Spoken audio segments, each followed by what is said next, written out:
Welcome back to Timeline Iran.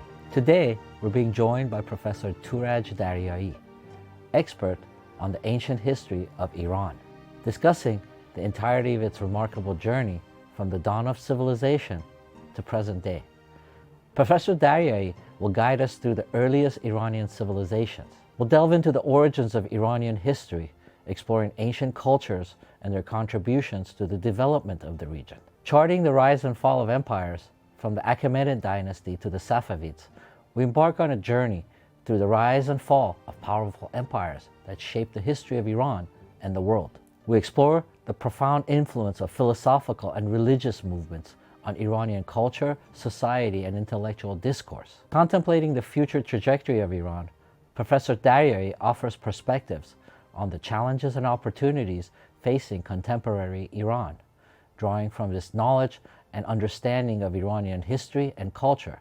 This episode offers a deeper appreciation for the enduring legacy of this fascinating nation and its lasting impact on the world. If you enjoy these discussions, please like and follow the Timeline Iran podcast and let us know what you think. My name is Touraj Daryayee. I teach at UC Irvine in the history department, and I'm the director of the Center for Persian Studies and Culture there for the past, let's say, 5 years. Did my university education in the United States at UCLA and then in California.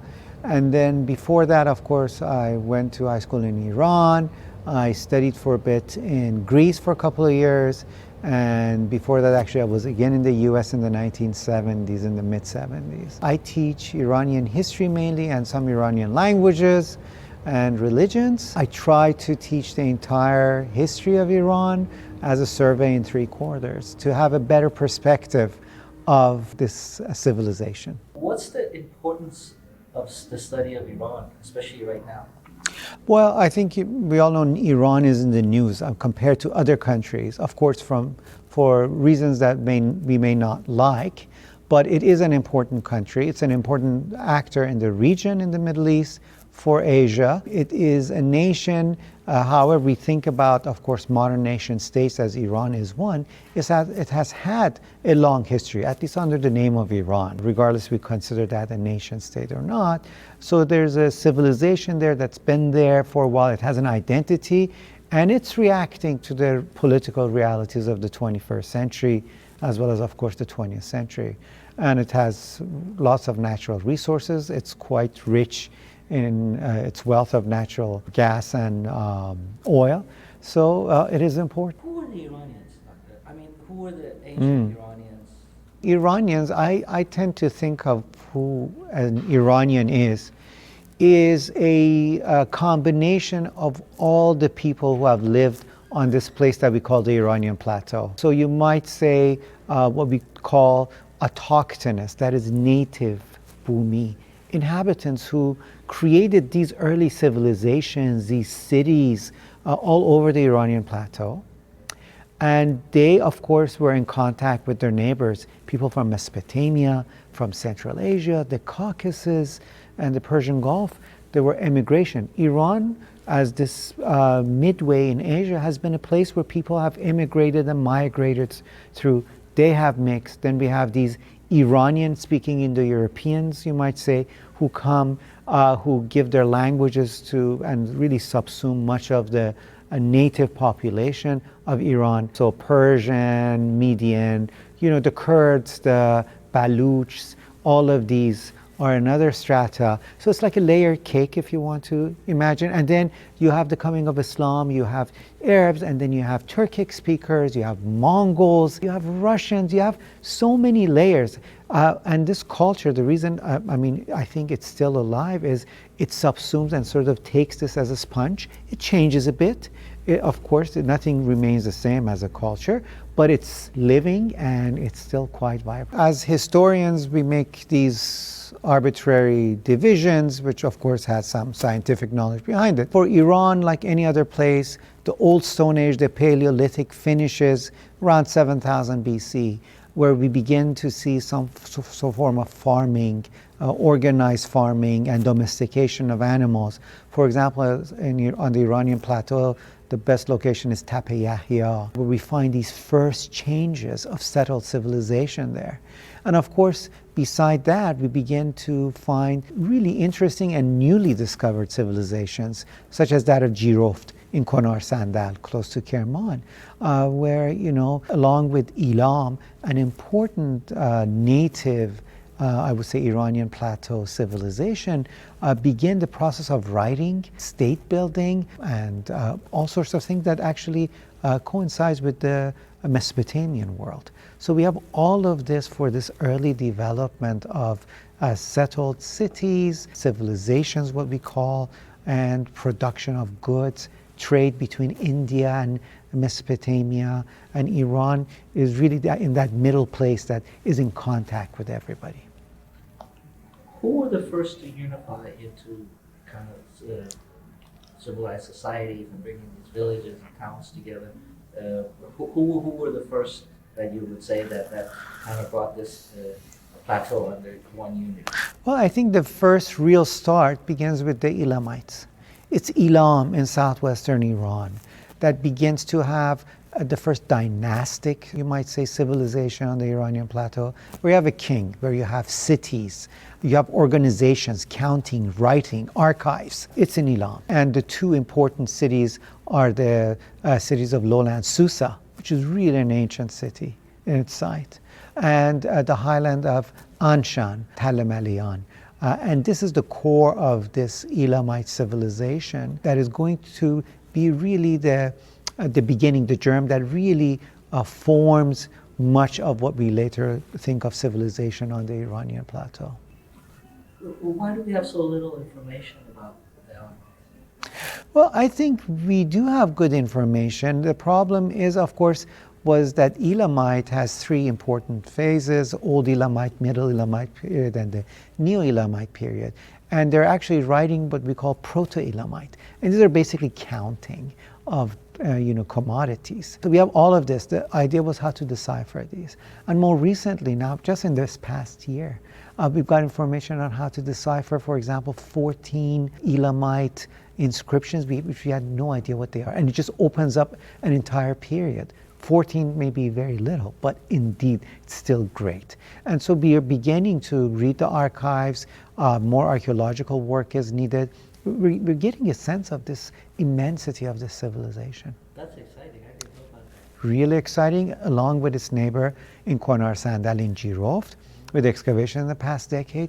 An entirely unknown civilization to us has just propped up that has changed our ideas of how the old world worked. Talk about the Avesta and the Avestan society and what that represented in the formation of this Iranian culture. The Avestan people, that we may mention them as, are a people, an Iranian-speaking people. Avestan belongs to the Central Asian world. The geographical horizon of the Avesta is really from what is Tajikistan today to Afghanistan. That is their world. And they're immigrants. We know they're moving. And at some point, they're putting these experiences into religious poetry. Basically, the Avesta, what we call the corpus of the sacred writings of the Zoroastrians, were in an oral state, being resuscitated by priests from memorization, which has ritual, but it has history and geography. And it tells us that they lived somewhere that was really cold for many months, most of the months, and it had only a few months of summer.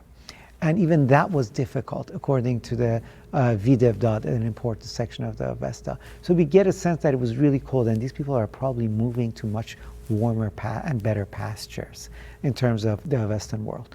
And then we really then don't hear much of them where they are anymore. But we have the religious poetry that really colors Iranian worldview even until today. Is that kind of the first reference to the Iran that we get from Avesta? So in the Avesta, in the Yash, a section of important epic stories, where we find a place called the Aryana Vaja, the expanse of the Aryans, or where it is, where there is this river deity which runs through it. That seems to be the homeland. And of course, there's much discussion, where is this place? But we think it's in that Central Asia area that what we talk about now, Afghanistan and Tajikistan area, that is the epicenter. That's the first reference to the place of Iran. Let's talk about some of the deities of the Avesta Sure. religion, and just kind of what it represented as far as the moralism. Before the Indo-European Iranians immigrate onto Iranian plateau, obviously there are, as I've mentioned, these autochthonous civilizations with their deities. I mean, Elam is the most organized one, has a sort of huge pantheon. Humban as a great god. So each of these civilizations have their own religious system. What's interesting is as the Iranian people come onto the plateau, it is not the wiping off of the old tradition. There's much syncretism. There's actually next to each other, there's good amount of interaction. We find this with the Persian Achaemenid Empire, which really is the first world empire that unifies Eurasia, Afro-Eurasia. We find in their documents from the fortifications that, in fact, the government is paying for priests who are taking on sacrifices for Elamite gods, and then they're giving money for Zoroastrian gods and sort of sacrificial programs. So everybody's actually taking a portion in there, and that's what's interesting. What happens is, of course, this Zoroastrian religion, which becomes an imperial religion of the Iranians, including starting with the Persians, becomes very much ingrained on the Iranian plateau. And so this dualism of the world of order and truth, which is regulated by Ahura Mazda, the great lord, the super deity of Zoroastrianism, if you might say, is clearly there, and the king represents this order and this truth, right? What is symbolized in Avestan as Asha. And then, obviously, those who are against this moral order are the followers of lie, Druk. Ahriman obviously is sort of the chief sort of evil spirit there, and obviously whoever is against the king and this order is the follower of lie. Right? And so you could see this clear view of this dualism that in many ways still with us. I mean, the idea of not to lie and the idea of lie, duruq, it's so important in Iranian tradition. Now we can debate, how that worked, but it's there. We usually call this Manichaean because later on Manichaeans have this dualism, but this is clearly an Iranian Zoroastrian view of things that's been ingrained with us. Who are the Parsis, the Perses, the Pars, the Persians, the precursors to the Haqqa? Sure. Who are they? Can you take us a little bit through that? Sure. So Herodotus, who's our main source, as well as Assyrian inscriptions in the 8th and 7th century BC tell us that are a group of people, the Parsumash and the Parsua, who are moving down onto the Iranian plateau. And so we're getting these snapshots in what is today Azerbaijan. The Persians are there. And then we hear, so we are seeing that they're moving, and they finally move to where the Elamites were, in the highlands of the Elamite place, in the city of Anshan. That's where Cyrus is born, what is Talimalayan. And they stay there. So as these Iranians are, just going all around this plateau and staying there, the Persians are in the southwest. And at some time, due to, of course, various historical reasons, they become the dominant force, right, in the middle of the 6th century BC, and they eventually dominate the place. Can you talk a little bit about their cultural characteristics and just kind of explain to us who were these people, how they differentiated themselves? It's very important to mention that, we are dependent mainly on Herodotus, who gives us a narrative history of who the Persians are. And of course, there are traits as an anthropologist, you might say. He has very interesting observations. Persians love to celebrate their birthday. They're very particular in greeting each other. If they're the same class, they kiss each other's, what he says, lips, which probably are the cheeks. If someone is greater, you kiss their shoulders, something that we still do in Iran in some ways, right? And so he gives us some anthropological observation on these Persians. They are very much against defiling the rivers and the earth. They think it has to be kept clean, which is part of this Iranian Zoroastrian tradition. And they're immigrants. They are part of the Indo-European Iranians who've come somewhere from probably southern Russia, and they've slowly ended up by the Persian Gulf, which is a really interesting immigration story, if you want to say, until they create this vast empire under Cyrus. Speaking of Cyrus, getting to him, Talk about his rule, how it was that he came to incorporate so many lands under his rule and how he managed those under him. Cyrus is born in Anshan. Anshan, I think, in its own time in the 6th century BC, it's a multicultural place. You got Elamites, you got Persians, you obviously have Mesopotamia, which is the great cultural epicenter right next to you, right? So he's cognizant that there are many people here. It's not one people. I think that's very important for the perspective of Cyrus. And at some time, he's able to achieve ascendancy. He's a great general. He's a better negotiator to deal with people, I think, understanding people. He's able to cobble up, different groups and negotiate and create a force that then is able to also, when it's needed, to go and conquer and make conquests. I think this background to Cyrus's bringing is quite important in making him successful, and the way he deals with the people as opposed to the previous great empire, the Assyrian Empire and the Neo-Babylonians, which was much more of forceful nature, and still much more fear of submission rather than working and co-opting. And I think this co-opting goes back to his upbringing. Can you take us a little bit into the beginning of Iranian Judaism? While the Assyrians a century earlier had destroyed the kingdom of Israel, the Neo-Babylonians had gone and taken Judea, the kingdom of Judea. They had taken the elite Jews, powerful, as captives to Babylonia. You do that as part of this ancient Near Eastern tradition of movement of people. You take them from where they come from, and so people forget their origins. What happens is, of course, the Jews don't. They remember this, they sing the song, and they write it down, right? It's very important of their experience. And these Jews are held captive in Babylon. So what happens is Cyrus conquers Babylonia. What to do? There are a group of Jews who want to go back, and Cyrus says, you know what, go back. And he has administrators, and then people who come afterward, like Ezra and Nehemiah, to go build a temple. He sent some of the Jews to garrison in Egypt as sort of part of the army to regulate Egypt. They go back, but there are a group of Jews that they like Babylon. Babylon was like Paris of the ancient world. They want to stay there. Fine. So a group of them remain there, right? And they begin to spread throughout the Iranian plateau as well. And that is, I think, the beginning of this Persian Jewry, the history of the Persian Jews from Babylon and, the ancient Achaemenid Empire to Los Angeles, where we are today. Talk about the waning part of the Achaemenid Empire, before Alexander. What kind I think today the consensus is there was never really a waning of the empire. The empire is there. Empires are not meant to last forever.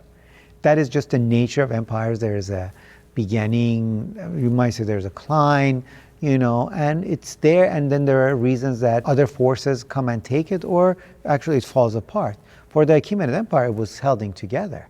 Just before, Darius III, the last Achaemenid king, was chosen because of his really bravery. He was able to subdue Egypt and so on, if empires are good at all, let's say. Okay, we're looking at it from an imperial perspective. What happens is Alexander of Macedon is a much more interesting general who's able to put together the Greco-Macedonian forces and sort of do a blitzkrieg on this giant empire that moves much slower in a different way, and is able to conquer it in 2-3 battles, really. And by then, the Persians themselves killed Darius III.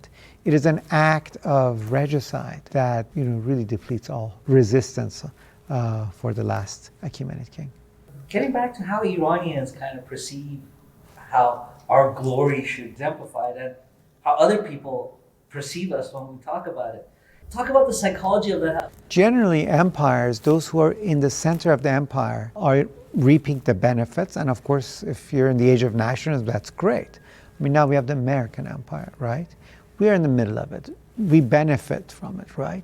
Now, as this empire extends, we have to see when it faces others, if others are able to work with it and they co-opt it, fantastic. You benefit economically, militarily. Those who stand in front of it are going to get sanctioned, they're going to get bombed, they're going to get destroyed. That is a symptom of an empire. An empire is going to advertise greatness, beauty, democracy, if we're talking about today, right? But the minute you try to resist that, you are going to be facing really a harsh reality, sort of pain. Antiquity was no different. Empires tend to do the same thing. Now, I think the reason that Iranians, beside the sense of nationalism, right, that say, well, the Achaemenid Empire was great, the Sasanians, and so on, Nadir Shah, let's say, creating a short-term empire, is that we went and conquered everybody else, right?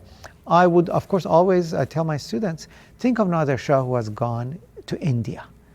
Basically, the country is plundered, right?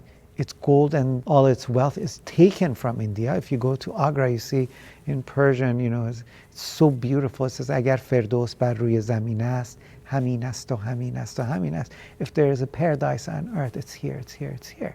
The throne, the peacock throne, everything is taken. So we feel proud, but I ask my students, what do you think if you were the Indians, right? Now, the issue with the ancient Persian Empire, especially the Achaemenid Empire, is that it is a bit of a different empire. That is not like the previous Assyrian Empire that goes and extracts the raw material and subjugates the people and enslaves them and brings them back to the center. That is, the core is taking things from the periphery and just using it for itself. The Achaemenid Persians did something very interesting. They actually created what may be called a commonwealth. That is, yes, it's an empire, and you want to be part of us. We're going to show you, the heavens. But if you do so, you're going to be part of the sort of this benefit that the empire has. That is, the material was actually redistributed, and there was peace, right? And there was protection. So if you're part of this Persian Empire and you accept Persian rule, you are going to be the beneficiary of a wealth that is actually spreading throughout the satrapies, the provinces. And this is very different from the Assyrian model before, that empire comes, extracts good, and just leaves everybody there. And this is because the Western scholars have written about. It is, you might say, a benevolent empire. That's why the Achaemenid Empire sort of looms so large in world history, in ancient studies, but also obviously for the Iranians who look back as sort of this glory age. So perhaps I'm giving you both the imperial view, but also this very nuanced Persianate imperial view. Why is it that we have a one-sided view of the Achaemenids? Until, let's say, 30 years ago, we would say that we know Achaemenid history primarily through Greek documentation, because the Greeks wrote everything, right? And that written tradition has survived for various reasons. And then there's archaeology. But now we can actually really have a better view of things, because what was the imperial language of the Persian Empire? It was Aramaic on the international level. The archival documentation was in Elamite. We should remember this, right?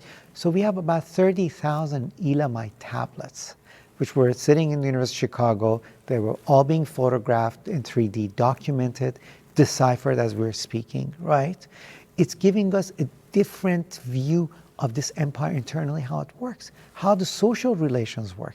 I mentioned about the sacrifices, that the government is saying, okay, you worship this Humbangan, okay, you, Magian Zoroastrian priests, please make sacrifice for that. There's this really interesting internal view of religion. Women working, there's sets of tablets for women workers who have imperial sort of workshops that women own, a woman owns. And they're all women workers as well. And they're telling them, well, and there are these head workers who are managing states. Really interesting view in the past 30 years of what's going on. Even more interesting is the international sort of language of the empire, Aramaic. Now we have two interesting documents. These are the Arshama documents that were this year published in 3 volumes, which is about the satrap of the Persian Empire in Egypt.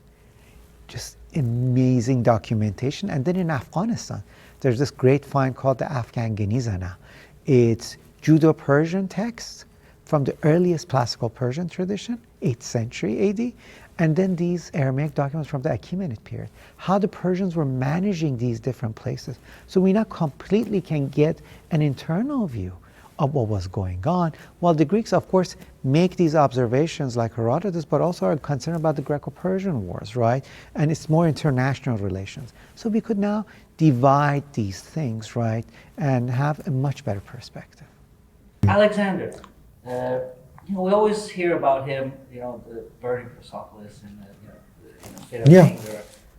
But how tactical of a move was that? Talk a little bit about the perception of Iranians of him, and how much of it is accurate, how much of it is not, and what came after him. We have sort of different readings of Alexander in the Iranian tradition. We should remember this. What we see today and read today is, of course, the 20th century Western historiographical tradition of there was the Great Persian Empire. Alexander, as they call Alexander the Great, came and conquered it, burned Persepolis, right? And as sort of nationalism has taken hold in the 20th century, he's clearly evil. It's interesting, in medieval Persian writings, from the Shahnameh to the Darabnameh and the Cyropedias that we have in Persian, Iskandarnameh, Alexander is co-opted as a rightful ruler. He becomes a half-brother of Darius, Dara, right? In this way, the Iranians have internalized this ruler. And so they've given him rule and made him legitimate to become a ruler. And that was for the long time, 1,000 years, part of this Persian tradition until modern tradition, right? We had people called, during the Pahlavi, with the coming of, but earlier, it changes. And so we should remember that in the Zoroastrian Pahlavi writing, he's, of course, the Diabole Diabole. He's the worst thing that ever happened to to Iran, and also for the Zoroastrian religion, for killing the Magi's and so on. But that is the religious perspective. So we get these very different perspectives for Alexander. As a historian, I again compare Alexander in my classes with Nader Shah, in fact. I say, look, these are great conquerors, but what did they do? The product was sort of ransacking of place. Alexander, famous ancient historian, has written about this. After his conquest, the country, the Asia went into, and Eurasia, into civil war for several decades. Probably more than 1 million people got killed. What makes a person great? That is, I think, a basic question we have to ask. What is the product of what they do? So we get into Seleucid dynasty. Explain to us what that was. And, sure. This is kind of a recurring theme of invaders coming and being dissolved into this soup of Iranian culture. Explain to us what that represented. So after Alexander dies of this yellow swan fever, we think maybe in 323 in Babylon and so on, we find that the generals of Alexander are vying for power because he hasn't clearly chosen a successor. Right? So you've got several important generals. And the general who ends up taking what is the former Achaemenid Persian Empire and Iranian plateau is Seleucus Nicator, the victorious one. And he is able to hold this place. And how does he do it? Well, these Macedonians and Greeks establish colonies. In fact, they're the ancient colonialists, right? Colonists establishing cities throughout the Iranian plateau, through Afghanistan, right, to Central Asia and Mesopotamia. And their focus is very much this Iranian plateau. Seleucus marries an Iranian queen, Apameia. So you should remember, the children of this dynasty, or the rulers, are all half-breed. They're Macedonian Iranians, yeah? So that's important. So he has that idea, but of course the Greek culture is very important, and that is clear from their archaeological reference. But the problem is we're so fixated on these cities and the coinage product. What about the people who were living in there? Yeah? How about the Iranians who were not Macedonians? So there's now more concentration of how to contextualize this Seleucid Empire, which has its capital in Babylon, just like the ancient Persian and before this tradition. But when the Arsacids come onto the plateau in 247 BCE, they're going to steadily push the Seleucids to the west. And the Romans are gaining power in the Mediterranean, and the Ptolemies. And so the Seleucids are going to basically be extinguished from all sides. And then, of course, you have the Arsacids as the new sort of king of kings and empire on the Iranian plateau. Who were the Arsacids and the Parthians? So the Arsacids, who are part of his Pyrrhonic clan, moved down from the east of Caspian Sea slowly to the south. And by then, a couple of the satraps, governors of the Seleucids, have become independent. In Bactria, what is Balkh, and so on, and Parthia. Yeah? And they're going to go there. And they're going to take that place first. And that's why and they're going to adopt this Parthian culture, Parthian language. This is Arashk, what we call Arsakis in via the Greek language, the first. And where there is a coronation, and then there's an interest to the east, what is called the city of Nisa, which is in Turkmenistan today. That's their sort of center. And at a point when they see that the Seleucids are waning, they're going to slowly move westward. And it's under Mithridates, the first Mehrdad the Aval, who's able to really bring a defeat to the Seleucids and push the Seleucids out of the Iranian plateau. And that is the first phase. By the time of Mehrdad II, or Mithridates II, who calls himself now Basileus Basileon, King of Kings, he takes the old Iranian title. He knows he's ruling over an empire. And the Seleucids are no more Shah and Shah. Talk about the significance of Armenia at this time, coming into the relations between the Parthians. I think Armenia is really central for understanding Iranian culture, especially in antiquity and late antiquity. It is so closely allied, the Armenians, to the Iranians like no other people, culturally, linguistically in some ways, and religiously. And so the Arsacids, in fact, have one branch of their family ruling over Armenia, what we call the Ashkuni dynasty from the beginning of the 1st century. And so they're there. So the Arsacids have also created a commonwealth. There are these various kingdoms, cities like Palmyra, Dura Europos, all the way in Syria, right? And they have very good cultural and economic relations. They let the people on the Kharesins, what is Mishan, at the head of the Persian Gulf, to deal with the Palmyrans, to take commodities through the Persian Gulf to Oman, to India, all the way to the east. And they manage everybody. They're very much hands-off in that way.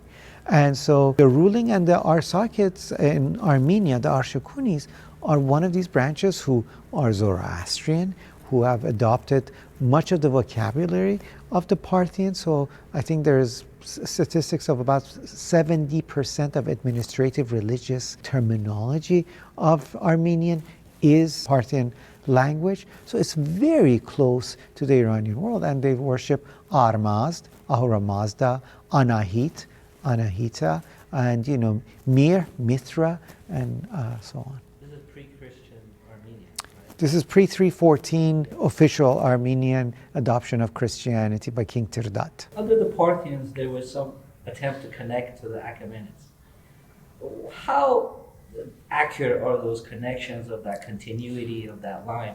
How much of it was necessary for feasible? Look, when you have an empire and you look then as models to the people who've ruled this place before, the Arsacids not only acknowledge this Hellenistic tradition, right, of the Seleucids and sort of before, but of course the great elephant in the room is the Persian Empire. So obviously they took the titles of King of Kings.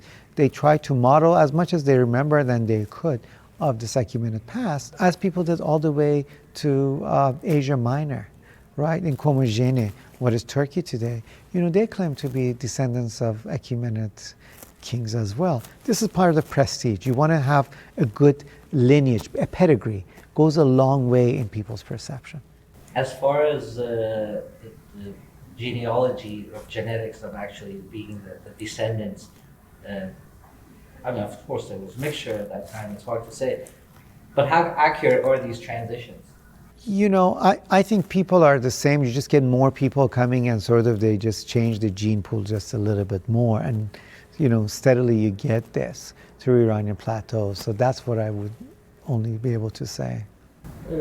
Talk about the beginning of the Sasanians and Babak, and Ardashir, and what did that represent? What was that change from what was existing at the time? So as the Arsacids, if you remember, were in the northeast and they come down as there's this great international warfare. Papak and his sons Shapur and Ardashir are watching the Arsakids fighting the Romans in a better battle. On the eastern side, there are the Kushans, who are now an important empire, and they're really choking these Arsakids, at least that's how I see it. And at some point, it's opportune to move from the province of Persis, and I think it has some sort of militant piety in this propaganda of the Sasanians early on, that we are bringing back the old order, which in effect they're creating a new one, where they're able to defeat the Arsakids, right? They pushed the Romans from the Near East to check their power, and they destroyed the actually Kushans, and they established the Kushano-Sasanian dynasty. They're there to change the plateau, and they call this place Iran Shahr. They say this is where the Iranians live, and the religion of these Iranians is Zoroastrianism. This is this initial sort of propaganda, and this religion was there since immemorial. You know, Zoroaster had brought this good religion. We had it, bad Alexander destroyed it, but now we're putting it back. We're restoring the past order and glory of the Iranians. Talk about Iran Shahr. I know you've written about it, you've talked about it. Talk about its symbolic and its geographic location, you know, what it meant and what it actually was. Ardashir, in his first relief, calls himself Shah Iran, King of Kings of the Iranians. It's the first time in the political gesture here somebody's calling himself king of a group of people, Iranians, right? Which is basically the Aryas, right? But Arya has this negative connotation because European experience of genetics and history, which is really bizarre in its own sort of world. In the Iranian world and the Indic world, this wasn't the case, so that's what it means. And he's the king of Iranians. And his son, Shapur, when he mentions his empire, he says, I am the king of kings of Iran and Iran, the Iranians and non-Iranians, and I rule over this place called Iran Shahr, the realm of the Iranians. And the Zoroastrian priests clearly define which provinces is Iran and which provinces is not. So there's this clear idea. And it seems to be mitigated on religious belief and also probably some linguistics, right? Some intelligible language. What's interesting, this idea changes in history from a, let's say, if you want to use racial, perhaps religious, to a cultural meaning. In the 6th century, to be a part of this Iran Shahr is that you accept the law of the king, Dad Shah. If you accept the rule, the laws of this kingdom, whatever religion you are, it doesn't matter, or language, you are mard od zan shahr, the women or man of this empire. And Iran Shahr then acquires a set of cultural values, how you eat, the games you play, you know, all the cultural norms that you could be a signifier or an identifier of a culture. Then you're an Iranian, you're an Iranian. And these we can again see in the Middle Persian literature of what it is. It's like you might say the American world, you know, when we talk about what's American, if you want to find signifiers. American football, you know, McDonald's, if you want to just take some of these, you know, symbolic. So for Iran would be, if you're, of course, of the upper crust, and that's what we know, you should know your chest and backgammon, right? You shouldn't speak when you're eating. That's, you know, being without footwear and headwear, it means someone of a low status. So there are all sorts of signifiers that we can pull that who's an Iranian. That kind of concept still carries today with the country of Iran and the customs and traditions that are shared all around. Yes. Like New Persian New Year and all that stuff. That's right. Still carries that term of the physical Iran versus the symbolic Iran. That's why Iran Shahr, I think, is important, because what are its two important national, sort of not national, but important holidays is the Persian New Year, Nowruz, or Nogruz as I would say, and Mehregan. The two 6 months after each other, right, are the two important celebrations along some of the other ones, right? And, you know, that's part of this Iranian culture. If you celebrate Nowruz, you're Iranian. That's what we mean. Talk about how did Iran convert to Christianity and why? Christianity was becoming a force, obviously, slowly after the 1st century. And while the Romans were persecuting Christians, many Christians immigrated to Mesopotamia and the Iranian plateau, because the Arsakids were really neutral, I think, in their religious ideology in terms of what the people should have as a religion. That was not the matter. With the coming of the Sasanians, who have this militant piety of Zoroastrianism, who are a bit more, I think, heavy on these religious groups, Christianity has to be on the defense. And then because it's a proselytizing religion, it becomes much more suspect, like the Manichaeans with them. And so there's going to be these, for lack of a better term, pogroms or persecutions, especially during the rule of Shapur II in the 4th century, which we have lots of martyrologies. Now, martyrologies, what they mean and how much real they are, that's a different story. But there is probably this pressure because now the Roman Empire is Christian. And so are the Christians of this Sasanian Empire subjects of the King of Kings or the Emperor in Rome? So it makes it uncomfortable. But at the end of the 4th century, with Yazgird I, you create your own Christian Persian church, which the loyalty is to the king. The head of the Catholicos lives in Ketizafan or Tisfun. And that really, I think, solves much of the issues. And then, of course, there's steady proselytization, where we think by the late 5th, 6th century, you have a large part of the royal family also even being Christians. And so Christianity is becoming the important religion of late antique Iranian plateau. And it's only Islam that is able, after a century or two, to actually change this shift and sort of Christianization of the Iranian plateau. The perception that when the armies of the Arabs invaded Iran, it was all the Zoroastrians that they were fighting, and the population was all Zardoshti, and this is what happened. And people, don't understand the different rainbow of people that live: Coptic Christians, Jews, Zoroastrians, yes. All these different things. That before we get into that, talk about how the Sasanians treated these sure. different ethnic culture, different religions, I would say. I think after the initial sort of change, I keep thinking of the Sasanian as like the Safavids. When you get one person who has a specific idea of a religion that is going to spread. For one is Shia Islam in a Sunni world, right? For the Sasanians is Zoroastrianism and their own version of Zoroastrianism, not even the Armenian ones. And that's why they persecute Armenia as well, is that they want to establish a codified Zoroastrian rule. And they want to say, we are Zoroastrians. That's clear from their coinage and so on. The first word that they use on every inscription in the 3rd century is Mazdist, Mazda worshipping. So it's clear. It's initially really harsh. The Talmud, the Jewish sources tell us that there was a clear change from the Arsakid to the Sasanian one. The Christians had the same idea. For the pagans of Mesopotamia, which were numerous, that becomes clear from the, I think, archaeological evidence. The Buddhists, there are 2 periods of stopping of stupas, building of stupas in the 3rd century, I think, with Ardaşan, and then in the 5th century for another reason. So we see religiously the Buddhists, and we know far less about the Hindus, the Christian Jews, are initially under threat.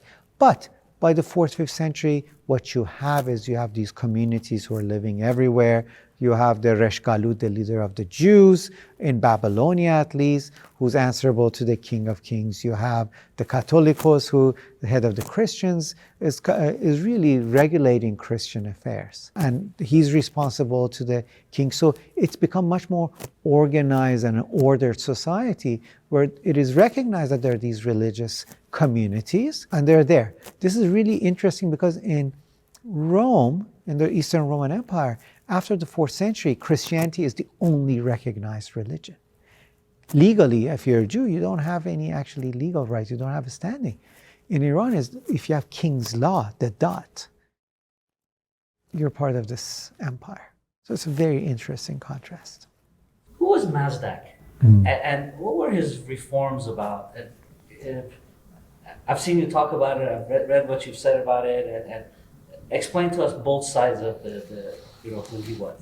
Sure. At the end of 5th century, Iran, or Iran Shah, is on the defense because nomadic tribes, and who now established kingdoms on the east, are threatening it and are defeating it. This successive wave of people which we call the Huns, but in fact they're multiple different people. Now we know their names, just again in the past 20, 30 years. You know, you have the Al-Khans, the Kidarites, the Al-Khans, the Heftalites, and then the Huns. And then we'll get the beginning of the Turkic migrations. They come. And the Heftalites are able to defeat the Sasanian Empire and have the empire, in fact, give annual tribute. And giving tribute is a sign of who is in charge, because the Sasanians kept getting these tributes from the Romans. So they thought they were winning. But now it's the Heftalites. And we hear about climactic issues of drought. And so economically things are not well. And so King Kabad decides to make reforms because this system doesn't work. And the great noble landholders they want the status quo. They don't care what happens.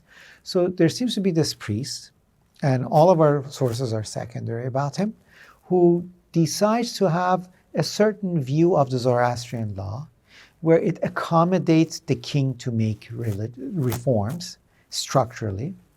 And also a large mass of people become interested in such idea. Now, how this is seen from the lens, right, from the view of the Zoroastrian priests who are conservative, is that this guy is someone who's making the religion feeble. He is someone who's calling for the sharing of women and children, right, and property. So that is the conservative view. But what is he doing? We think he was probably making certain rulings about marriage, where the wealthy and based on your status, you could have 1,000 wives if you were the king, or you could have a dozen wives. But if you were poor, you wouldn't be able to have any wives. Or if you barely could have one wife if you were a farmer. So he's trying to maybe tweak the marriage laws of how women should be married to, for progeny, and that's very important in the Zoroastrian tradition. So that may have, this change meant that the world is ending. They want to share women and children, right?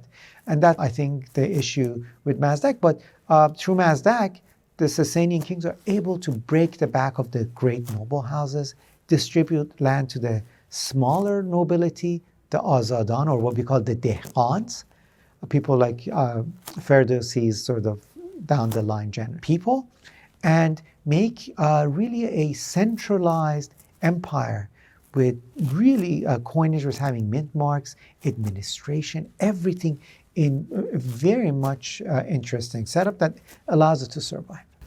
I've heard people write about Mazdak as compare it to today, and everybody tries to put things in terms Sure. Of a socialist in Iran. The date back the left movement in Iran as far as that. How would you characterize that? In fact, I was just assigned, I finished an article on the Cambridge History of Socialism. The first article is Mazdak, so I'm writing that.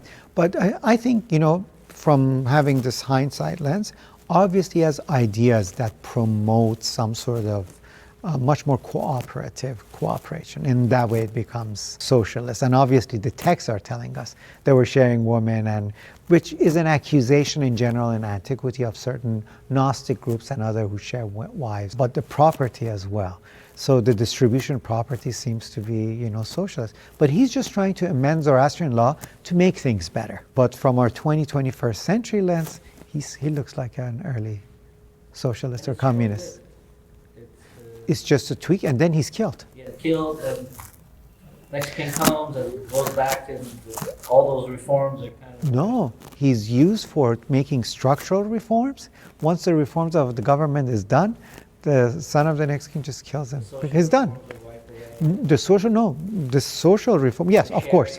Yes, so everything's put back in its proper place. Talk about women rule during Sasanian times.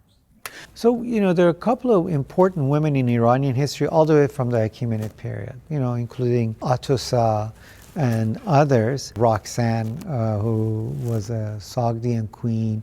In the Parthian period, we had Queen Musa, who was really important, but we rarely sort of talk about him. For the Sasanian period, the early noble women are very strong, and Ardashir in his inscription mentions who his mom is. You never forget your mom. You better not do that.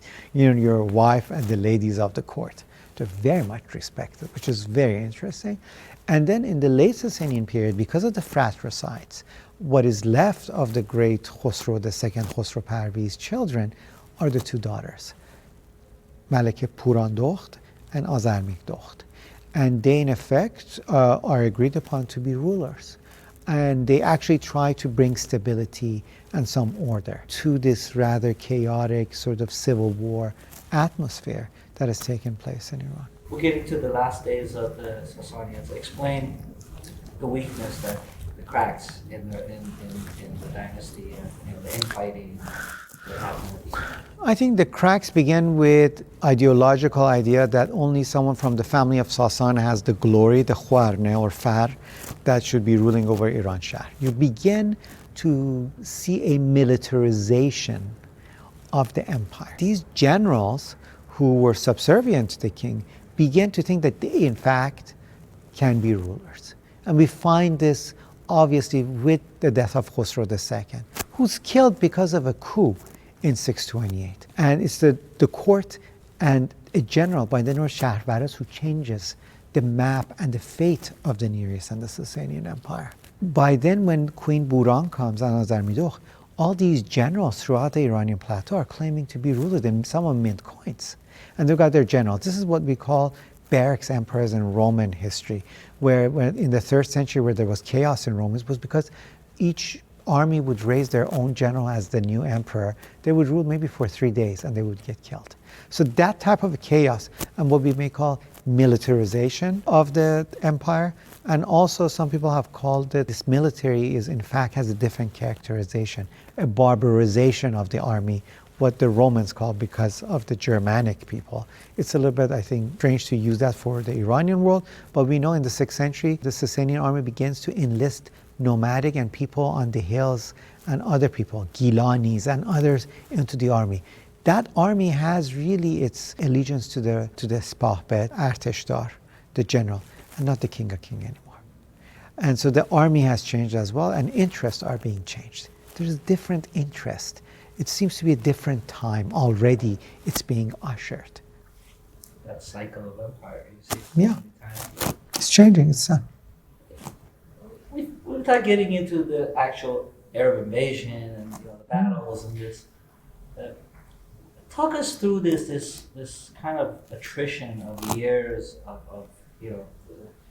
first as invaders and then as occupiers and then as rulers and then it's just kind of become up. Talk us through this period of Islamization of Iran. Absolutely. Kind of how it happened. You don't have to sure. Kind of explain to us, because I just want to put one thing in perspective. Some people see it as such a blatant attack and murderous, violent thing, and some people see it as rescuing Iran from the clutches of the Zoroastrians.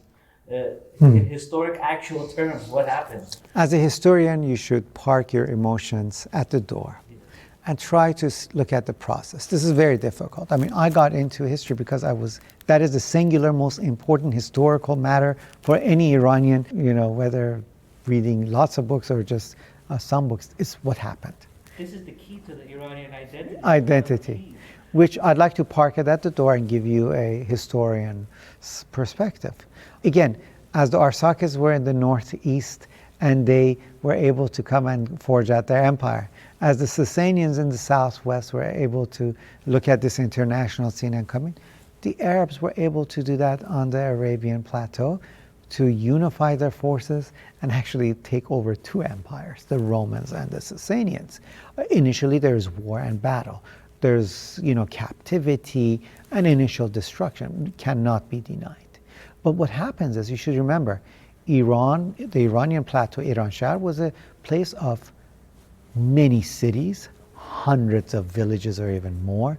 No army of any size would be able to conquer this thing. It's not like modern technology to be able to have walkie-talkies and sort of contact each other. It's really impossible. And the taking over of this plateau is not in unison, and it's not in the way that we think. The Arabs, like a blitzkrieg, are going from city to city, major cities. Okay, 1, are you going to become Muslim? 2, if you're not, are you willing to pay your tax and we let you be? 3, or you want to fight and then we'll take you into, if we defeat you, you're going to be killed, your women, children into slavery. You choose what you want to do. Yeah? And we see, depending on the province and the place, there are different relations. In Fars, there are heavy battles. And that's where the epicenter of Zoroastrianism is. And there's really bloodshed there. And pacification and then revolt. Pacification and revolt. Places like Isfahan, fine. You know, the local Mobed comes and says, okay, we'll do the deal. Instead of giving the tax to whoever we were giving, now we give it, let us be. Right? And there are movement of some of these Arab tribes into Kerman, Fars, as there was even in the Sasanian period, and Khorasan. What happens to these Arab tribes after 1 or 2 generations? They get subsumed into the Iranian plateau. They've got Iranian mothers, Arab fathers. They're going to be bilingual, Persian, Arabic. Islam as a religion is going to slowly take place. Islam takes, I think, about 200 years to really have its dominance on the Iranian plateau, as Christianity became dominant in Europe in year 1000.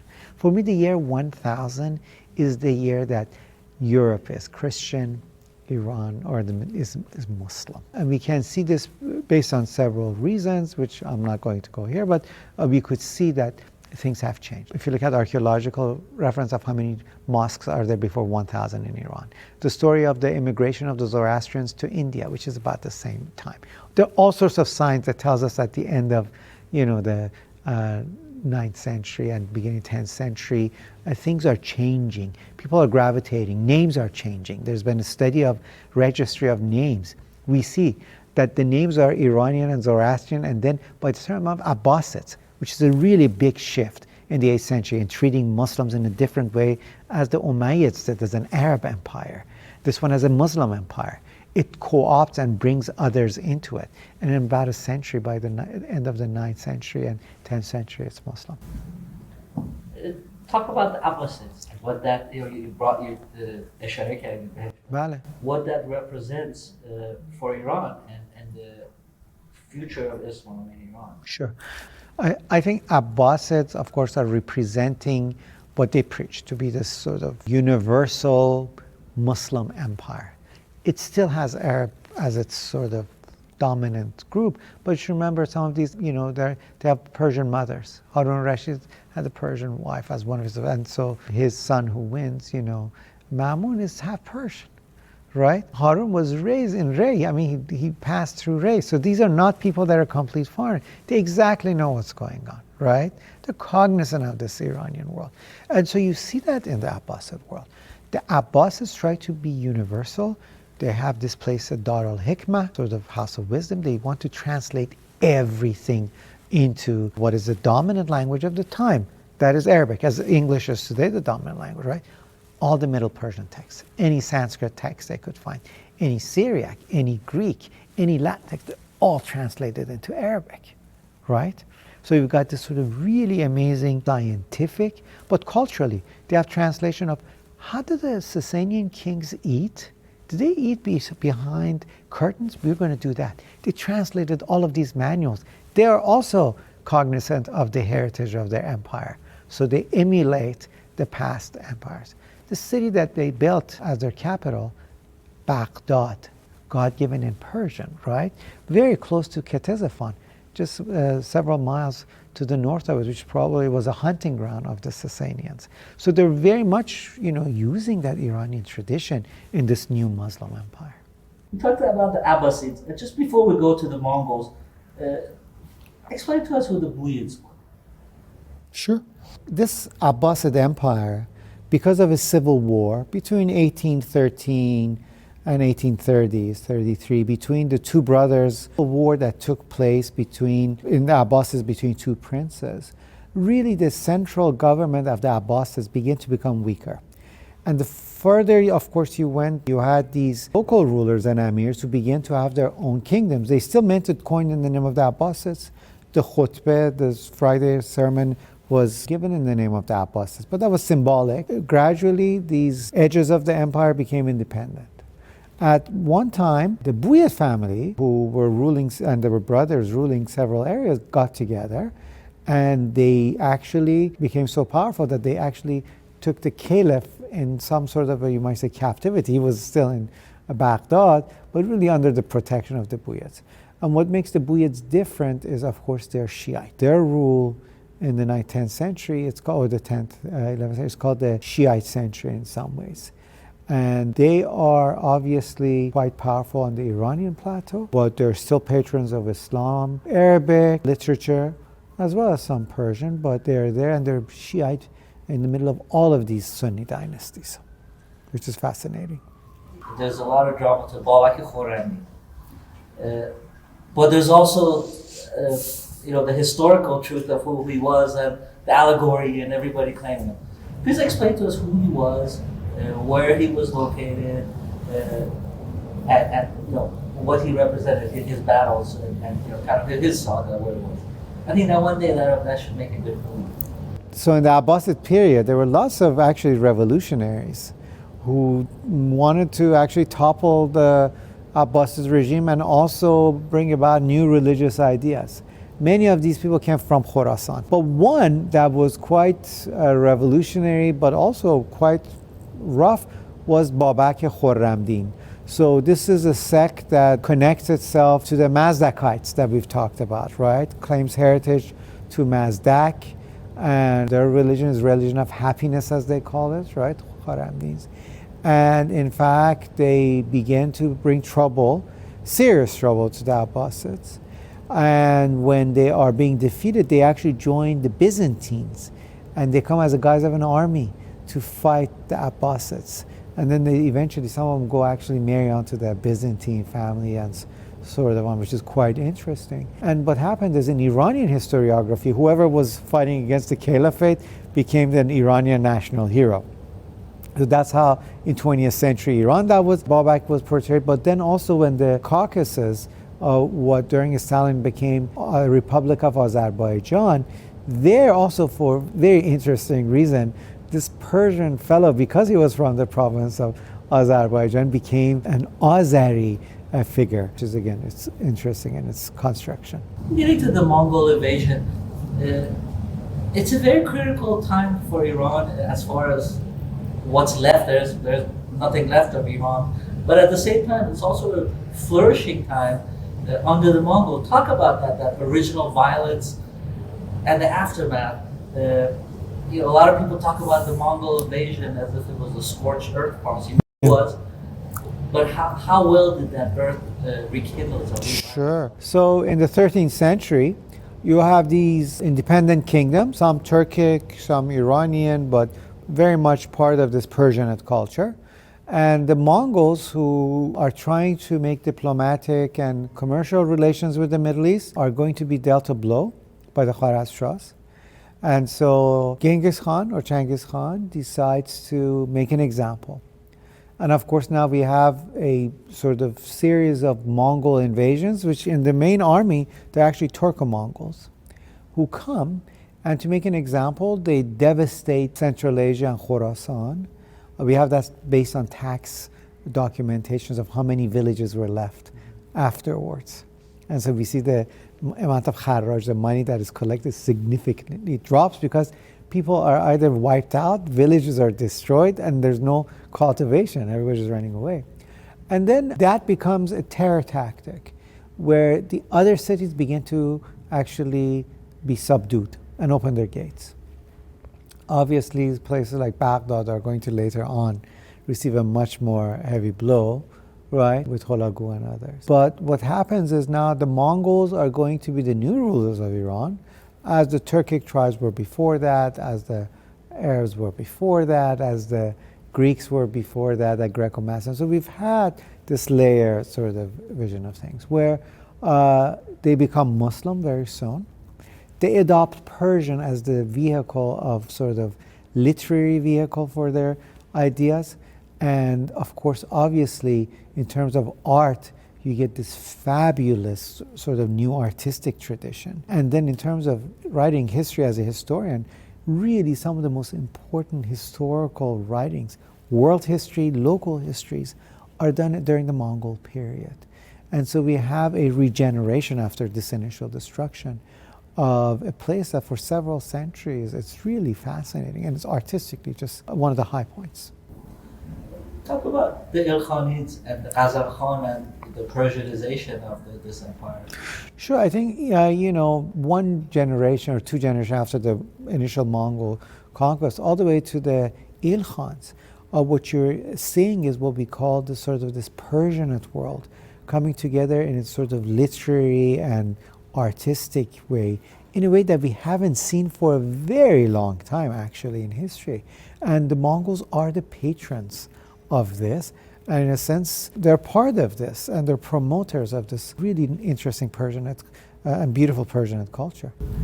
And then, yeah, Timur, of course, is a great general, right? A conqueror who we remember obviously for his destruction of Baghdad, where the great sort of cultural centers, libraries are destroyed, and so on. And really the Abbasid Caliphate is finally just completely gone. And there's a new world to be seen. there's a period at the end of the Timurid period that it's chaos again. You have fiefdoms. Iran plunges into, And explain to us that chaos that existed before the Safavids and what existed. So again, when there is a lack of a central government, and that is always throughout Iranian history. The minute there is a central government missing or in shambles, the plateau is in chaos. So you get now the nomadic tribes, again, that roam the plateau, begin to become the powerhouses. And until they're not subdued or they're not in power, there is a period of, again, internal strife and division. And you find that not only before the Safavids, but again after the Safavids for a short time as well.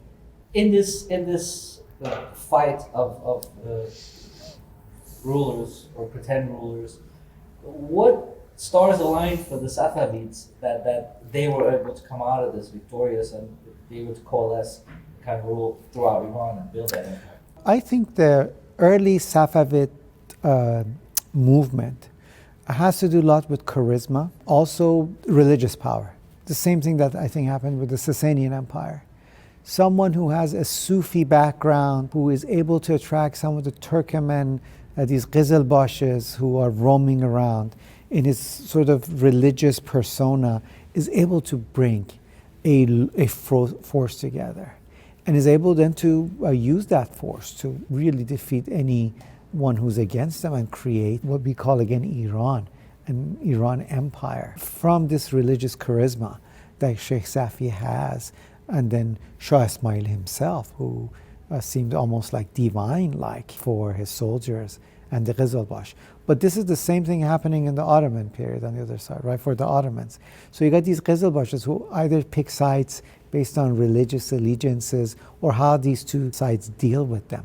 And sort of there's a split, but the Safavids are actually victorious in some ways because they're able to get a lot of these Qizilbashes under their protection, right, and to create this Safavid kingdom. How is it that such a short period, the Zand and the Afshars left such a big impression in our history that it still stands? Sure. Because Nadir Shah and the Afsharids are remembered mainly as conquerors, right? While this seems to be great on the face of it, its result wasn't anything special, right? What happens is the Afsharids and Nadir Shah wasn't able to bring any peace between the Shias and the Sunnis in Iran. There was really actually not much that was done, and he dies soon. But the Zand are special, I think, in one way, in the dynastic history of Iran. They never claimed to be king. They're vakils, right? They're representatives. If you ever wanted to have a dynasty that perhaps is trying to, democracy is too soon, right, to be this cusp, but in a way that they understand that they want this place to come together and they're just trying to hold it together and manage it, it's the Zand. I mean, their pseudo, I would say, democratic, or the way they view things is far different on anything that we have on the Iranian plateau, sitting in Shiraz, right? I think that's what stands out for us as these people. And of course, they're patrons of arts and creating things, which still is with us, right? From the Zand period in Shiraz, for example, or even in Tehran, I think, in a far less way. That, I think, are the two important factors. One, the conqueror, the general king, who's not really successful in its sort of long term. And then you have these people who don't claim to be king, but who be were much more successful in co-opting some of these people and places and keeping the governors and people in check. From the creation of the bringing Agha Muhammad Khan to power, while he was vying with his uncle and the Russians helped him, this was when the Russians totally entered Iranian politics in a very controlling way. Put that in perspective for us. Of course, yes. Before this, we see Europeans as traders, empires coming and trying to deal with us. But as superpowers, really, it's at the end of the, let's say, 18th century, right, that Europe has changed. The power relations began to change vis-a-vis the Middle East and Asia. And so you have these tribes, such as the Qajars, fighting the Zans and their various things. And one of them, through international, relations, is able to achieve supremacy. Of course, Agha Muhammad Khan was a brilliant general, but he was kind of quite rough and intolerant as well, as from what we find in what happened in the Caucasus, right? And so Agha Muhammad Khan Qajar is a brilliant general, but of course he's quite heavy-handed. We know this from example from what he did in the Caucasus. We should put, I think, the Qajar period in a historical context. And remember, each dynasty tends to downplay the dynasty before it. That is what we know about Qajars and how we view the Qajars as Iranians is through the prism and again the lens of Pahlavi historiography. So what happens is for the Pahlavi dynasty to really prop up its idea that, look, there was nothing before, there was a disunited country before that, right? The Qajar rulers were just lackeys who were losing territory left and right. And you have now suddenly Reza Shah who comes and creates the modern nation. And then, the second Pahlavi takes it to another level, which is partly correct. But it's really a misreading of the Qajar period. And that is what we are left with until today. We should put the Qajars in context. The Qajars who were ruling in about 100 and some years over Iran, they lost a little territory. The Caucasus and really Herat, if we want to put that in perspective, certainly is a loss. But put that into perspective of what happened to India, our neighbors. India was completely colonized and lost to the British. What happened to the great Ottoman Empire? It got completely dismantled. Nothing near what the Qajar Iran left, right? Mamalik Mahsud Iran. The idea of an Iran, okay? And try in its weakest point, having very little resources, right? There's no oil here to build anything. They're able to play the Russians as the great power and the British, right? To play them against each other, to be able to survive in Asia that its Eastern and Western empires are being dismantled and dislocated. I think we should look at the Qajars in that way on one level.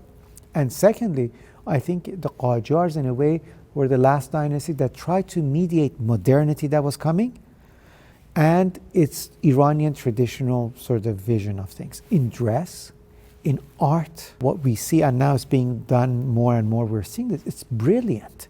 The problem is it's because of its loss to the Russians, right?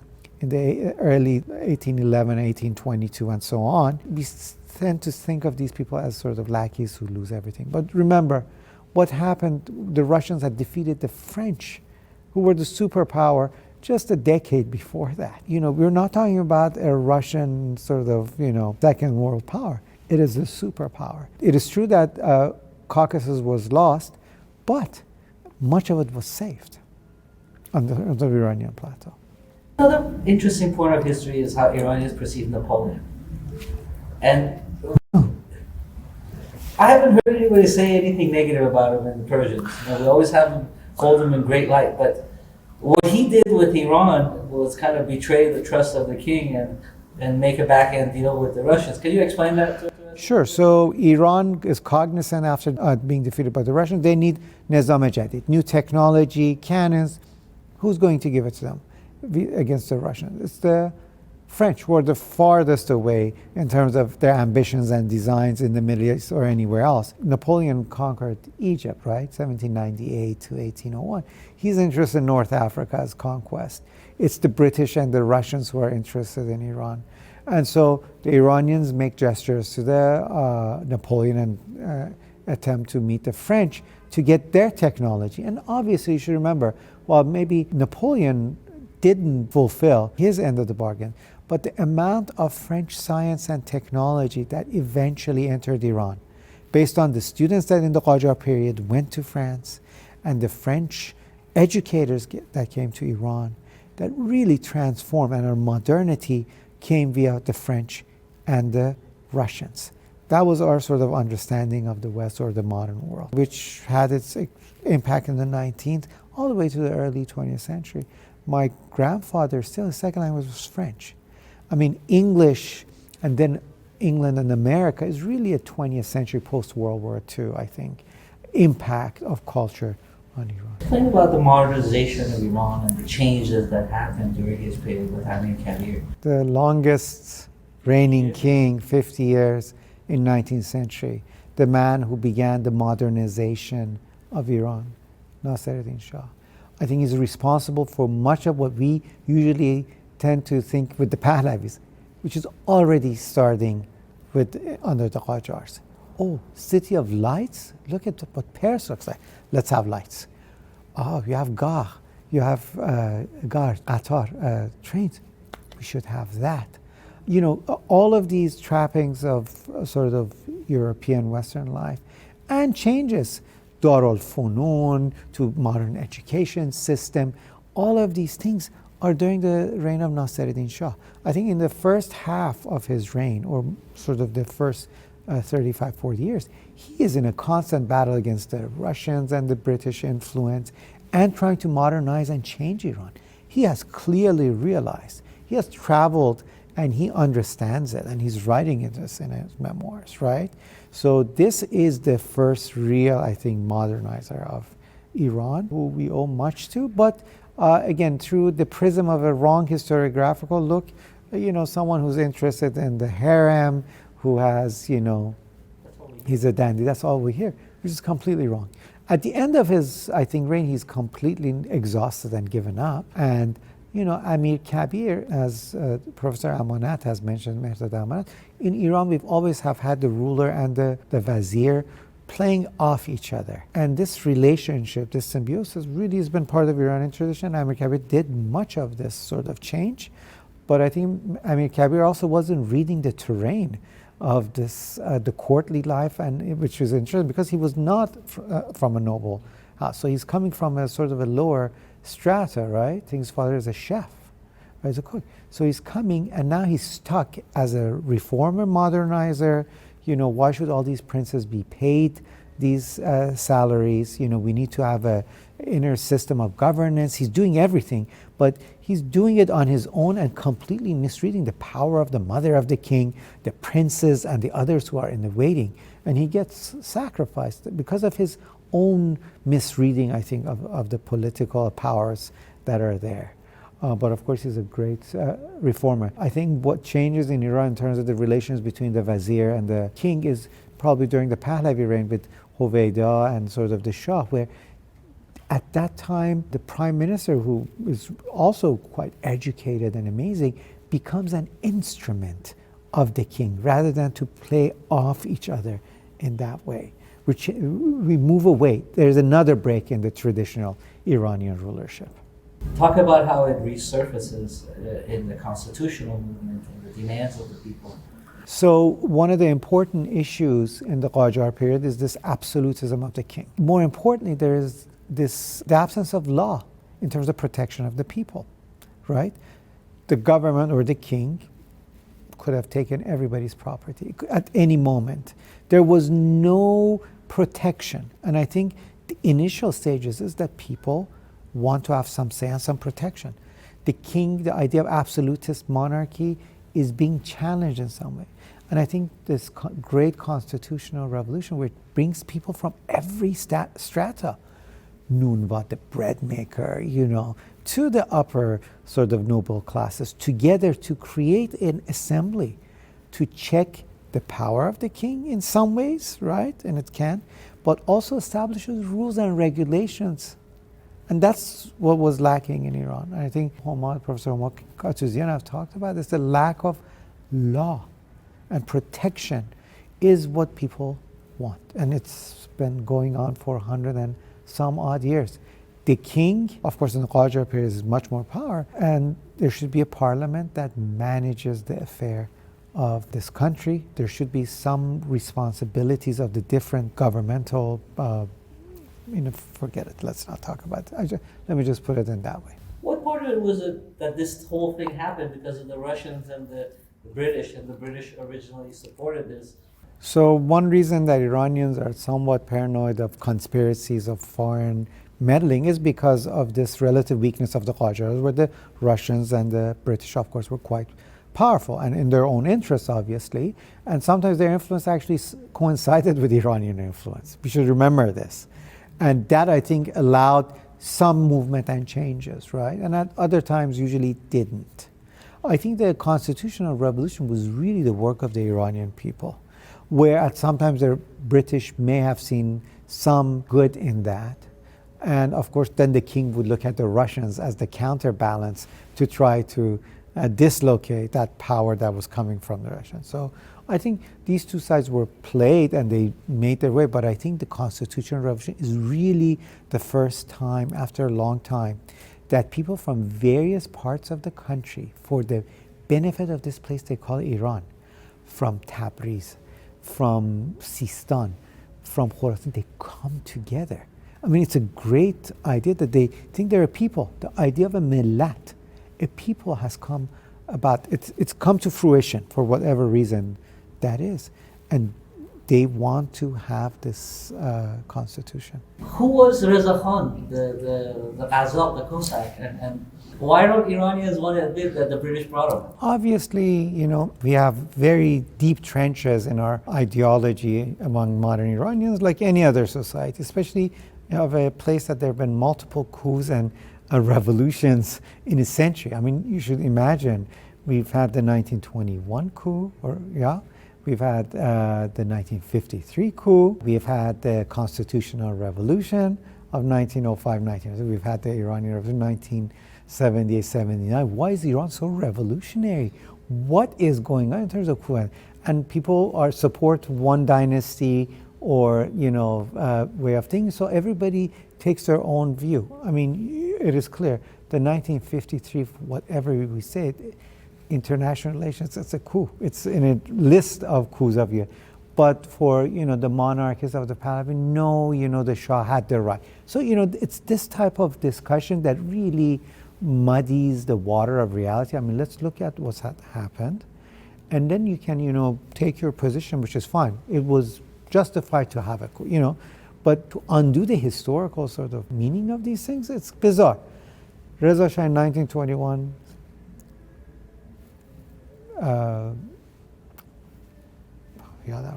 was escorted by the British. No, yeah, but in 1921 there was a coup. Yeah, no. 1921 there was a coup. Just like other reformers like Ataturk and others at the time of Age of Nationalism, he attempted to further centralization.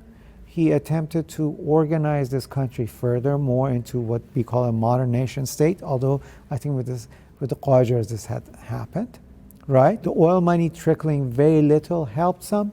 He actually employed Germans to give them land and to have them come and create this modern Iran, from the railway to many of the institutions that were built, right? It wasn't just British, it was the Europeans that he wanted to really modernize Iran in that way. And he created a modern nation for an army, railway, just basic ideas.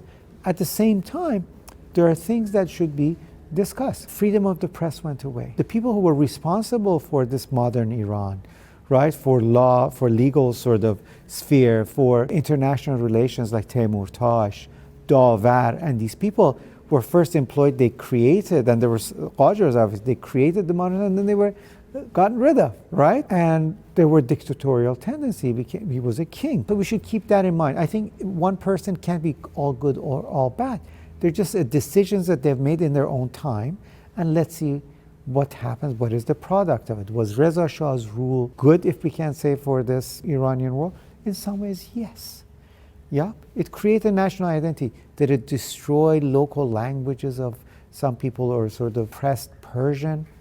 Yes, it did. So it's it's a mixed bag. We have to put this, It's not black and white. It's not black and white. We have to put all of this aside and then make a judgment. Then, depending on your political view, you can make a judgment.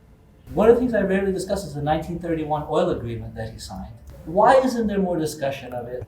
I mean, he sacrificed Touraj. He sent him for agreement, and he couldn't get it. But I mean, I think Iran still was weak. I mean, we think of the Qajar period this way. Iran during the Pahlavi period has been weak as well.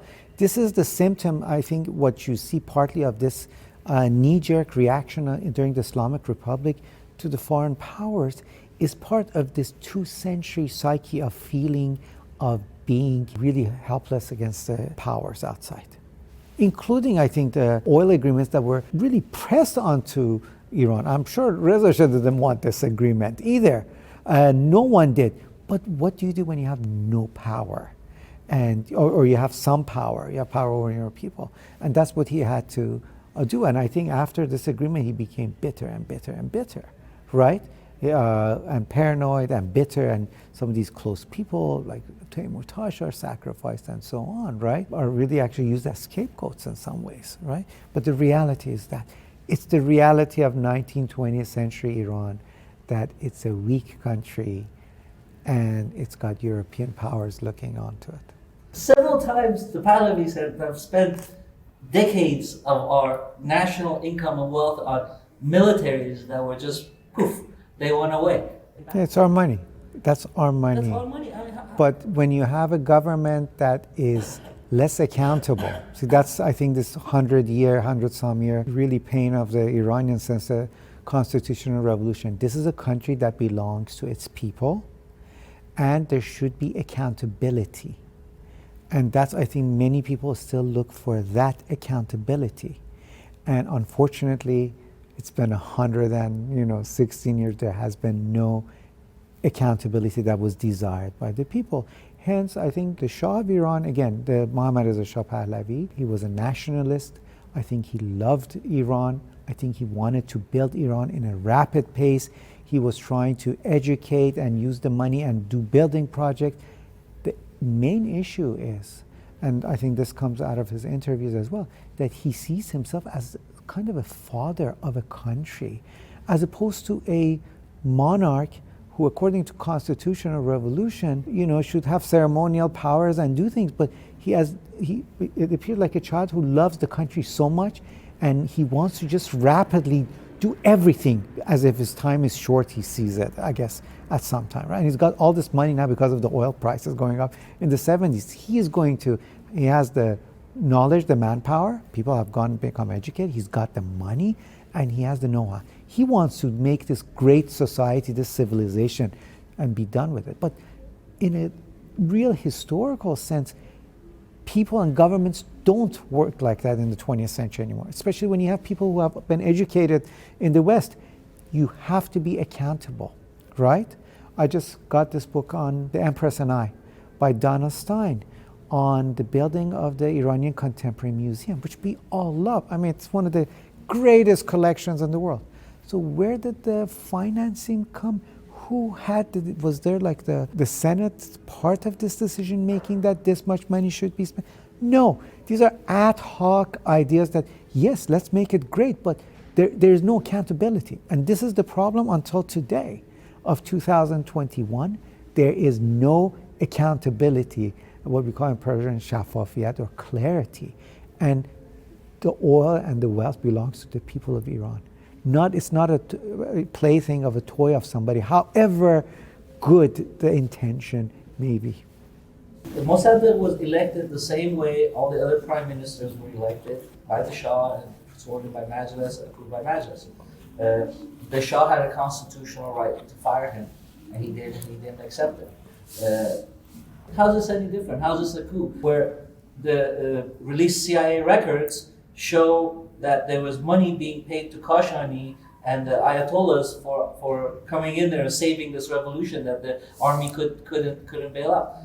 Why is this ambiguity here? So you have to put people in their own time period. It's an age of nationalism in the Middle East. From Egypt, Gamal Abdel Nasser, right? These are people who want independence from foreign rule, right? And Mossadegh is one of these characters that plays into the narrative of a national hero who's standing against the West, the British, regardless of its outcome, right? Iran was embargoed. I mean, when we talk about Tahrim and being over, it's almost the same thing. The country is being choked off. So now today some would say, well, would it have been better to have an agreement and go along, or be this singularly like adamant that we have to be, we're going to national our oil, do or die, right? Is Mossadegh any different from Reza Shah in terms of what the oil sort of agreement was handed to them, right? One chose in some way to go along and see what he did, and Mossadegh decided not to go along and see what happened, right? I mean, we can put these in different time perspectives, but he's a national hero of the 20th century in revolution. But for the US government, if you just take an international relations course in the US, you get a list of the coups that the US government has done, and they have archived and record, and they have no emotional attachment to it, right? And that begins with Guatemala, right, in 1951, with Jacobo Arbenz drop because of the National Fruit Company. It's clear, it's US interest. No nationalization. The second one is Operation Ajax, because Mossadegh nationalizes the oil. The British and the Americans are not going to allow this country to be independent and have its oil and take its own profit and know the books, because before this we couldn't actually tell what the books are.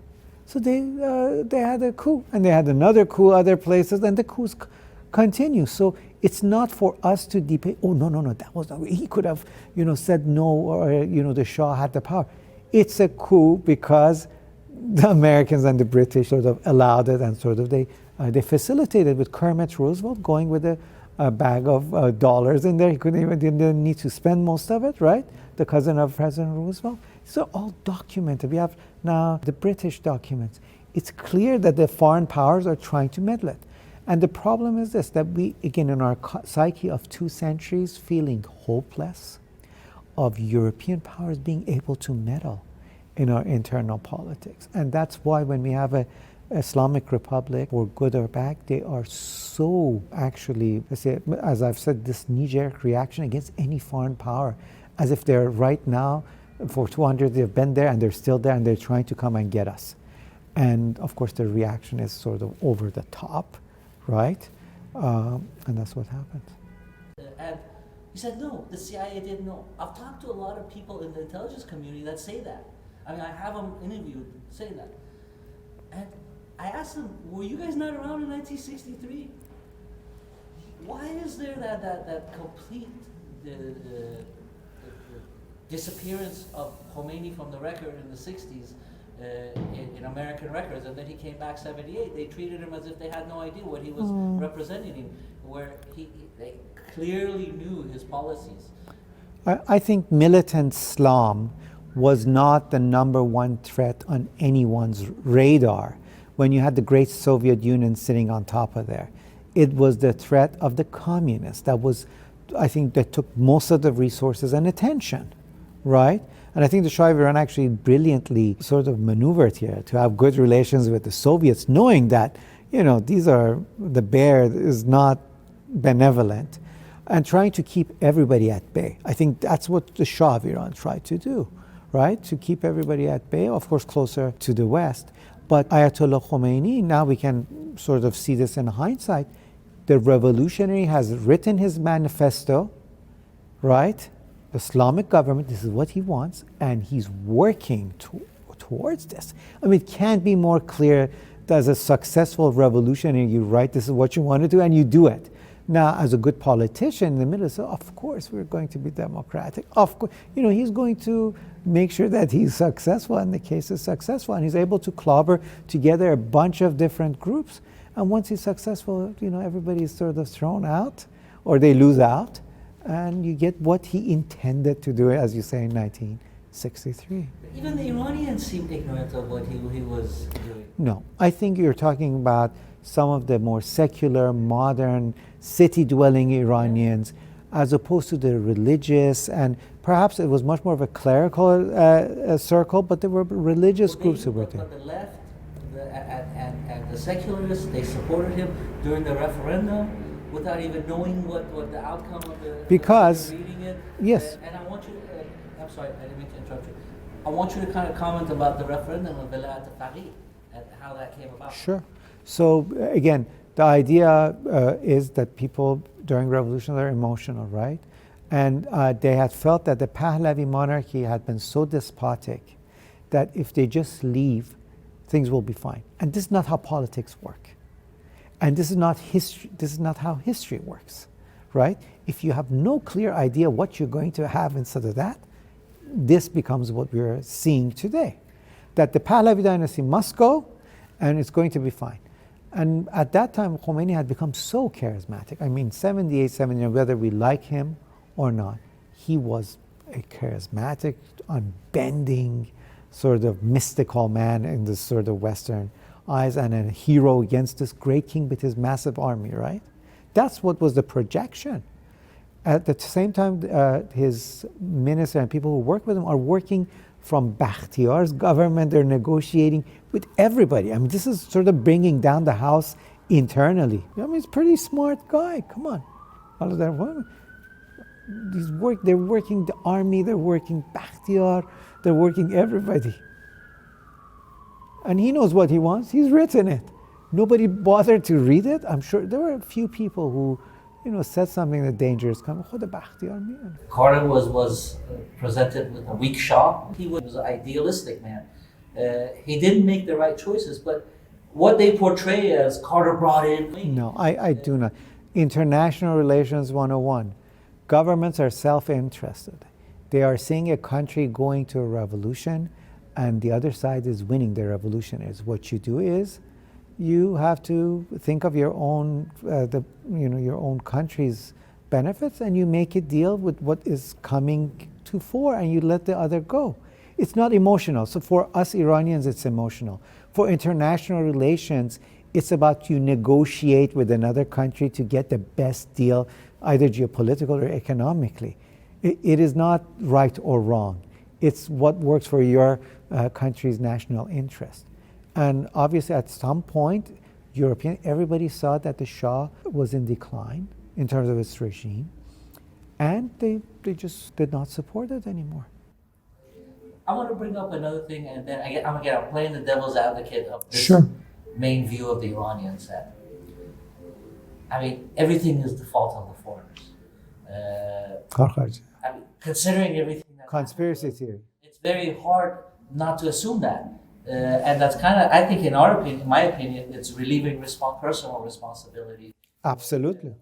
100%. I mean, why is that prevalent that it's all foreigners, and it's not us? For the past 2 centuries, there has been the idea that all the decisions, important decisions for the country, are made initially by the Russians and the British, and then the next phase by the British again and the Americans, right? And today we think of the Russians and the Chinese who are making this, as to think that we are powerless. This is the state of mind since the Qajar period, that this nation has been powerless, and European countries either can come and take it over or clandestinely control it.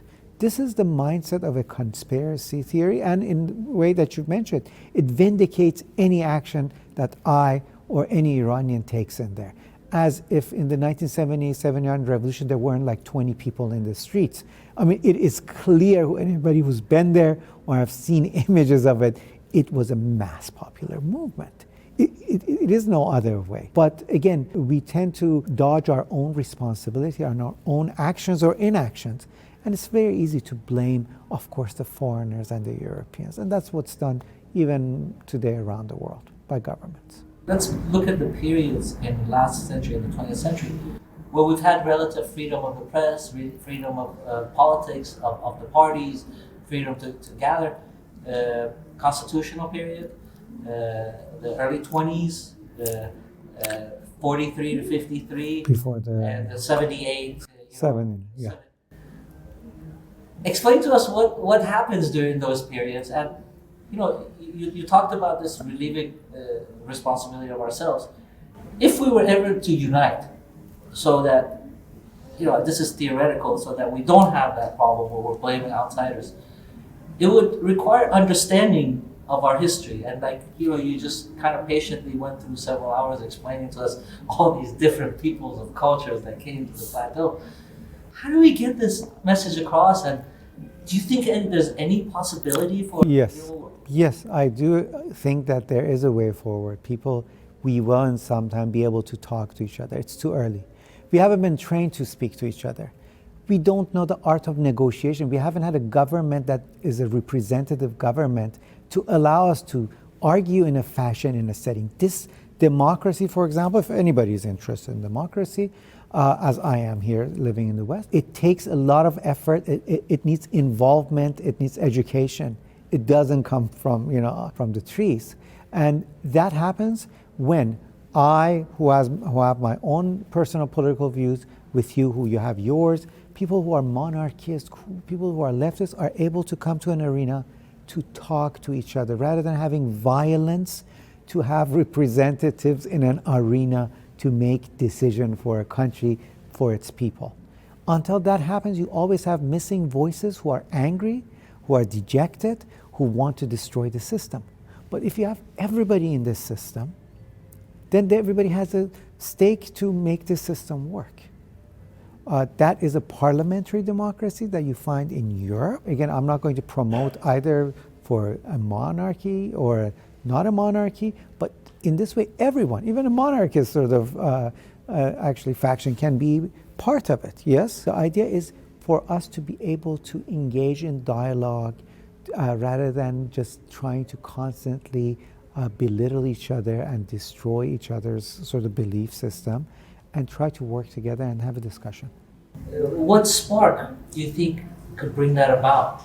Because right now, what's going on, the oppositions, every time we see there's any kind of a breath of air in Iran when the people demonstrate, the people here start fighting. Yeah. The monarchists start fighting amongst themselves. They start fighting against the leftists. They start cursing at the Mossadeghis, who curse at this and that.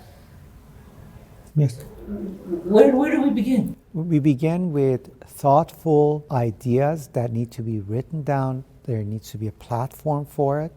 There needs to be a party for it, right? This party then should be able to engage its complete opposite, because the country is important. It's not the party or the person, anyone specific. And that can't put things forward. You have to give a little bit and take a little bit, right? Otherwise, there's no negotiation. This is what happened during the revolution, right? You had the Tudeh party, the communists, you had the National Liberation Front, you had some other people who thought maybe this monarchy is done, but there could be, possibility of it. There were clobbering of people coming together. We haven't done that since 1979 as a people, right? The idea, it wasn't completed by the idea of a unity. And today, more than not, are just public figureheads with, not all of them, I do not want to belittle everyone, but very little understanding of their own history, the idea of politics, what it means, of the idea of negotiation, and to be able to actually talk to each other. That doesn't appear to be on the horizon right now. I am much more hopeful of the people within Iran and the youth who have seen and what their parents have done and what they've gone through. I think they are the hope of the future. Do you think change within this regime is possible, or the only solution is change of regime? I think both could happen. I may be lambasted for this saying. I think if there's structural changes, that is, the Constitution is completely rewritten, it will be a change that will be with little blood. If the regime is toppled, what we will have is a period of chaos, killing, and probably the country will be in pieces, which it's coming back together is going to be a monumental task, and that is because we know what has happened to Afghanistan, to Iraq, and in Syria. So experience tells us, but also historically, we know throughout Iranian history, from the beginning states of the Elam, right, until today, for the past 5,000 years, the moment that the central government is weakened, the country is in chaos, what we call harj و marj. And that is, again, clear historical evidence for it. Okay, Daryayee, in conclusion, I started with this question, and since everything we talked about, I want to go back to it. What does it mean to be Iranian? I think it means to be Iranian, it means different things to different people as to what it means Iranian.